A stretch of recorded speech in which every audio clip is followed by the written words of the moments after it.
Viewer discretion advised.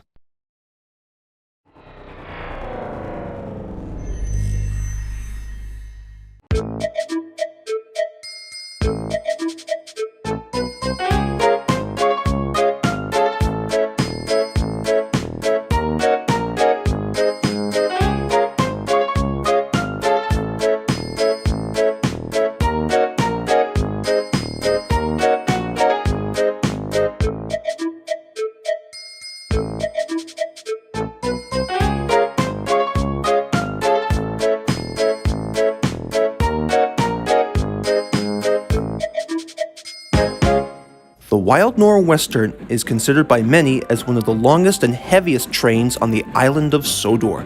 Gordon usually pulls it and enjoys breaking the high-speed record of the year. It is an important train too and must always run, regardless of any situation occurred. However, whenever Gordon is ill or busy elsewhere, James or Henry would have the chance to take the express for him, giving Gordon enough time to rest. Early one morning, Gordon was feeling rather stuffed up, and he was growing a little sick too.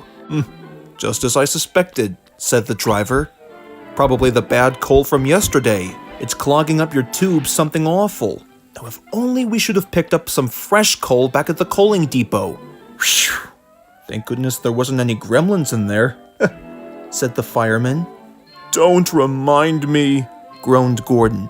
Just then Henry chuffed in.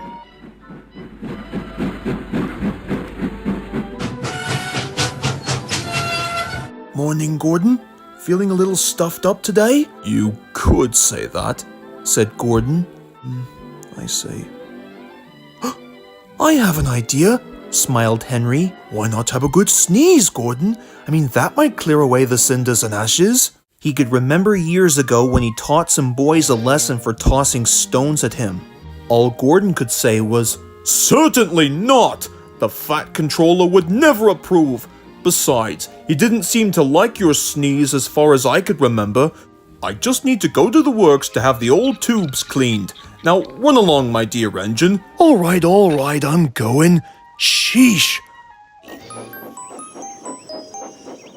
Soon enough, Gordon was ready to move when Edward arrived. I don't know, Gordon. Just what are we going to do with you, eh?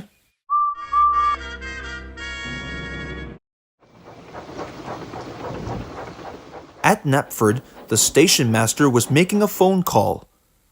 What can you substitute for Gordon's Express? He asked. Well, there's the high-speed train that was purchased the other day. It's only got one power car working, but it's sure to keep up with the Fat Controller's timing. As soon as the arrangements by the Fat Controller was made, Pip and Emma were delighted to stand in for Gordon. Pip's cooling system was faulty, making her hot and bothered, but Emma didn't mind that. They felt honored to work on the Northwestern Railway.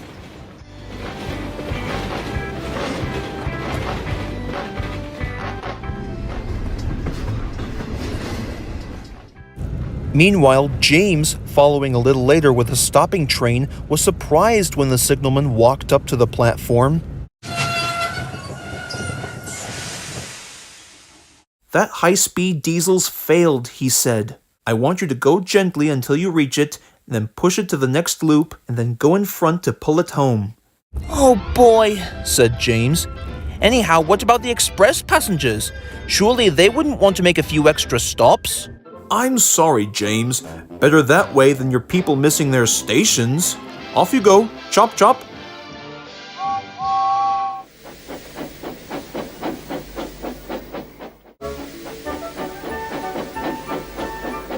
A little while, James found Pip and Emma about 2 miles in front. I'm sorry I couldn't help, but we are special lightweight coaches. Well, that's a coincidence, said James, who was already feeling puffed. It's a good thing that I came to your rescue. Otherwise, what might the express come to?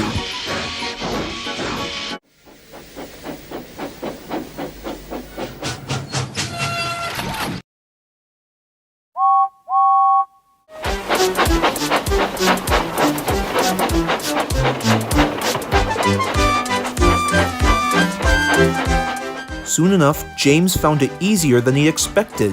Once the train was moving, the coaches followed smoothly. As for the passengers, if they wondered about the extra stops, they weren't complaining. They at least understood about Pip and Emma's situation. At Knapford, the Fat Controller met the strange train. "I'm sorry we're late, sir," said James. "I didn't mean to be late with my passenger train." But to his surprise, the Fat Controller was smiling. "Now, James, it wasn't your fault.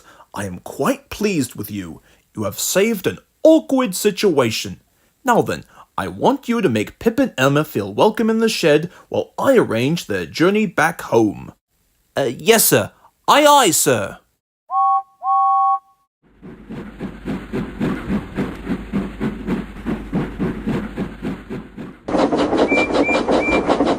Back at the sheds, the other engines were quiet at first, but they soon found the diesels friendly, and before long they were interacting and laughing together like old pals.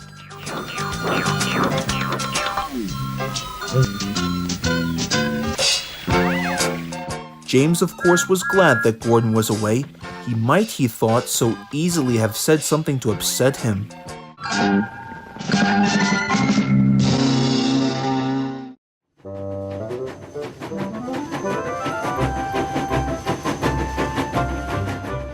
Gordon was glad to come home next day. The Fat Controller was waiting for him at Knapford Station. "It's good to have you back, Gordon. It turns out that Pip's cooling system has failed, and I want you to take her passengers home." "I certainly will, sir. Right away," promised Gordon.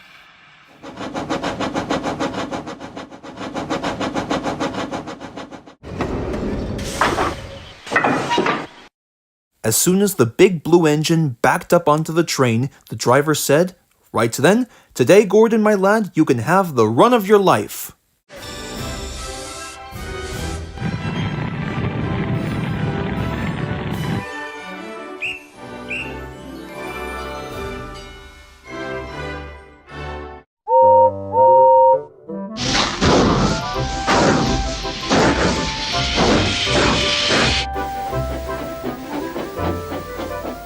And he did so too, and was having a wonderful day.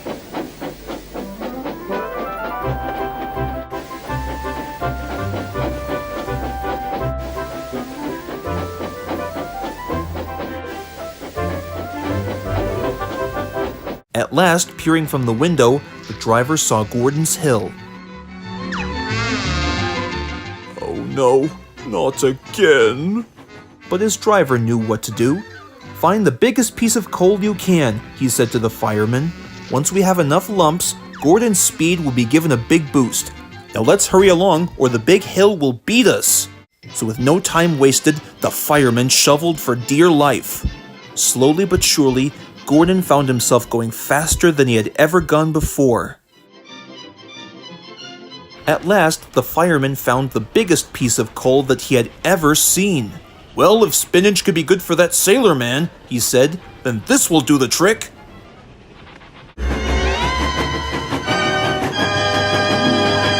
Thundering through the big hill, Gordon now felt that the slope was easier to climb. Cautiously, he opened one eye, and then he opened the other.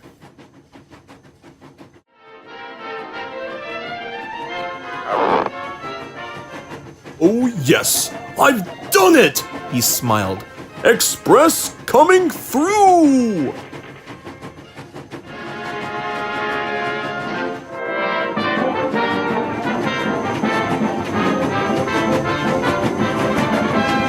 At last, Gordon arrived safely at his final destination just as Thomas chuffed in.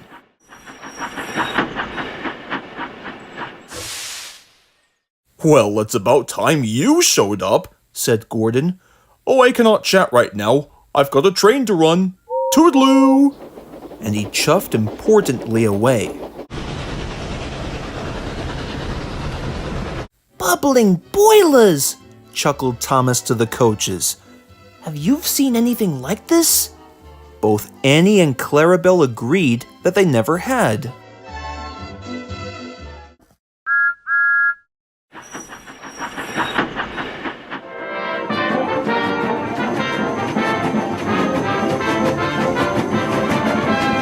The next day, when Gordon came to see Pip and Emma, he decided naturally to apologize.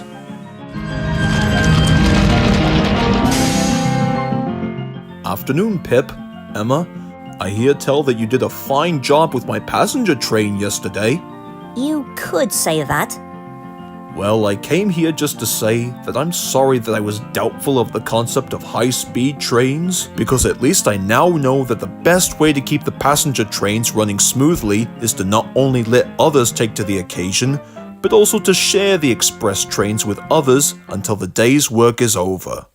As soon as the last sentence was spoken, Pip and Emma could only grin.